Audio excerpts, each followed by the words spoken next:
Hello, I'm Potini. You are watching CNC English News on Top Story. Please let's begin with our headline. Cambodian Prime Minister set up committee to construct new airports in Kanda province.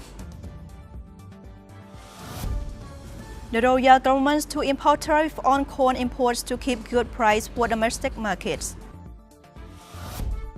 Phnom Penh land price rise led by fast developing Sansak district. Mr. Hoymanet led a delegation to review the process of the building headquarters of UJFC. Cambodian government set up committee to construct new airport in Kanda province. Cambodian Prime Minister Somdak Akek Mohasena Paredik Hun Sen decided to set up committee in charge of constructing the new airport in Kanda province that we call Kanda district according to the government decisions. The committee will be headed by Minister of Land Management Jisapara. A company overseeing airports in Cambodia network expect a high growth of tourists traveling by flight to Cambodia, but now they strongly supports Cambodian government to construct new airports in Phnom Penh and Siem Reap, as the current one will not be able to accommodate the estimated 12 million tourists by 2025, Prime Minister stated late November when the meeting worker in Kanda province. Cambodia will construct a new airport on 2,600 hectares of land. The project was announced on 11 January 2018 during a signing ceremony of investment project between Phung Kyusai Overseas Cambodian Investment Corporation that we call OCIC and Chinese company presided over by Chinese Prime Minister Lee Kee-kyung and Cambodian Prime Minister Somdak Akek Mohasena Paredik Hun Sen. The new 4F type airports capable of accommodating Airbus A380-800 and Boeing 747-800 will cost around 1.5 billion US dollars, and the another one is 1.1 billion US dollars, which is the loan from foreign bank, and 280 US million dollars is the investment of the OCIC company, and the rest of the 10% is formed by the government. We are moving to another one. The royal government to impose tariff on the corn imports to keep good price for domestic market. His Excellency Weng Sakon, Minister of Agriculture, Forestry and Fishery, said that the royal government has imposed tariff on corn imports and aims to reducing imports and turning companies into buying local corns to boost domestic production. This is a stable policy of the royal government, so the price of corn will be much better.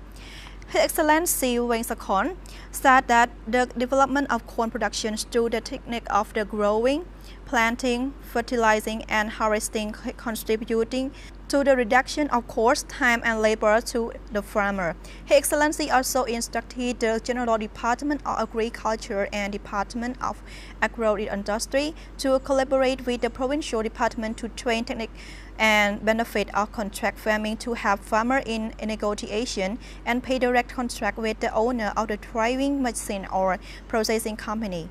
Corn production in the Bong Khmom province is cultivated on 11,655 hectares of land and receive a total around 59,790 tons per year. This year, corn cost is around 820 real per kilogram for harvesting and drying itself, and it costs around 720 real per kilogram when the trader collect at the field.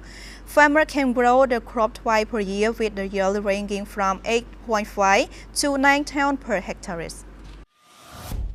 This moment, Cambodia and Japan signed the two projects under the concessional loan and grant aid over the 1.3 million US dollars. At Council for Department of Cambodia, in the 17th meeting of the Cambodia-Japan Joint Committee, His Excellency Sokjenda Sopir, Minister of Attack to Prime Minister and Secretary General of the Council for Development of Cambodia, and His Excellency Hidehisa Horinochi, Japanese Ambassador to Cambodia, has signed the exchange of notes on the extension of Japanese government support for the implementation of the two projects under the loan and the grant aid of more than 43 million US dollars. Under the agreement between the Cambodia and Japan on liberalization, promotion and investment protection, this is part of the investment protection mechanism mechanism that provides opportunity for dialogue between the representative of Cambodian institution and Japanese investor. In order to promote Cambodian competitiveness, the royal government has introduced measures such as lowering electricity prices, setting up online system for VAT refunds, reducing the cost of container check-up, and implementing broadcast on granting public service of General Department of Customs and Excise in addition to other measures to facilitate commerce trade recently. It is worth mentioning that direct investment from Japan to Cambodia until now has been registered by the Council for Development of Cambodia, including 137 investment projects worth that we can count $2.5 billion. And then we can count around 66 projects are in specialized economic zones. I will see about the real estate price will be increasing, and nowadays that we can see Phnom Penh land price rise led by the fast development Sandstock district. Land price in Phnom Penh, as we see nowadays, they continue to show sign of upward movement at the beginning of this year, according to a real estate developer report. Key real estate land price research report said that with a 17.1% growth rate from the beginning of the year, land around Phnom Penh City had the fastest growing land prices early this year, with a growth rate of the 16% that we can count around the Dong Cao district that we see around 12.1%. Prep Phnom 10.1% and the Sai Kao district 9.6%. Chba Ampere district land price grew 9.3%. Tua Kok around 6.3%. Po Sanjay 5.5%. And Prampi Mekara 2.9%. Don Peng price only increased by 1.7% and Jomkamon 1%. However, Cho Chungwa saw no increase yet.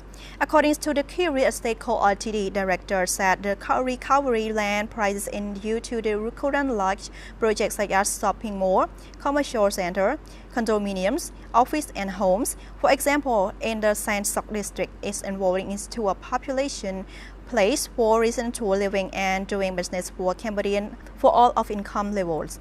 The price of land in Sandstock district will continue to increase. It is currently very attractive there, especially with the infrastructure like road and vast amount of the vacant land, according to report.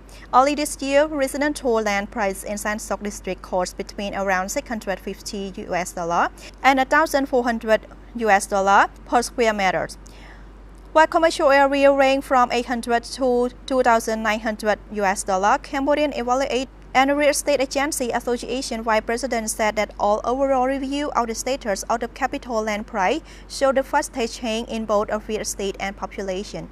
The arrival of major supermarket will cause like a project to emerge everywhere in the near future.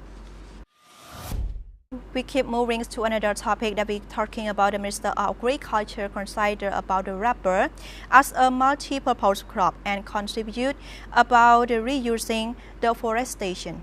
His Excellency Wang Sakon, Minister of Agriculture, Fishery and Forestry, and said the natural rubber is a kind of crop that is beneficial to national economy, society, family and environment to reduce poverty by creating jobs for people and reducing migration. As a result, Ministry has focused on developing the natural rubber industry by integrating the development of natural rubber industry into the 2019 to 2023 Agricultural Development Strategy Plan and continuing to implement the National Strategy Development Plan toward the 2030 to be successful. In order to continue implementing the action plans in 2019, the Minister has instructed the General Department of Rubber to pay close attention to apply and effectively implement the following. The first one is to make a strategy plan for the development of rubber crop by 2030 in line with the real situation and inspect and introduce to all rubber company an annual business plan and to cooperate with the all economic land concession companies. The second is to study market, recent quality, primary processing and management mechanism for rubber plantation, agro industry and family rubber plantation, including primary rubber processing plant, to study the needs of the human resource skill in the rubber sector, links to labor costs resulting in a shortage of the labor in the future. The third one is to expand the operation of station and laboratory and increase capacity to do research, training, and transfer technology to producers, especially farmers. Efforts should be made to continue drafting law and legal documents under the full legal framework. The fourth one is to continue to strengthen the family wrapper community. ABC the managing production techniques, production, resin processing, and standardization so that the farmers are able to find sources of capital cooperation, cooperate or implement agricultural production, construct with the partners, and build their own joint venture.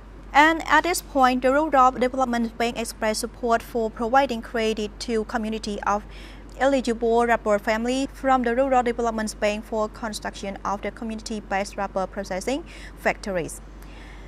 The fifth, to continue to mobilize resources and technologies from other development partners to implement the target of the strategy plan for development of rubber plantation.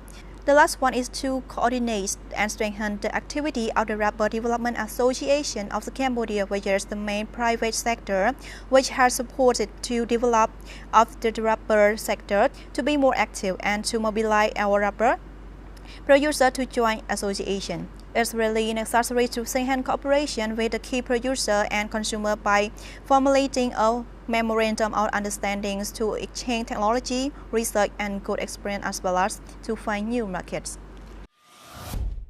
Mr. Hoiwanat led a delegation to review the progressing of the building headquarters of UJFC. Mr. Hoiwanat, President of the Union of Journalists Federation of the Cambodia and Secretary of State at the Ministry of Interior, led a delegation of the leader to review the progress of the central office of the Union Journalists Federation of Cambodia located in Jojongwa, Phnom Penh. The headquarters of the UJFC, constructed on an area of more than 2,000 square meters, and fourth floor and complete construction work approximately 65% is planned to be complete by June 2019. On that occasion, Mr. Hoiwanat told journalists that the purpose of leading Cambodian journalist delegation, which is the majority of all leaders and stakeholders in journalist sector. The achievements can be achieved because of the participation of all constructive achievements, share better protection and care, and we are conscious.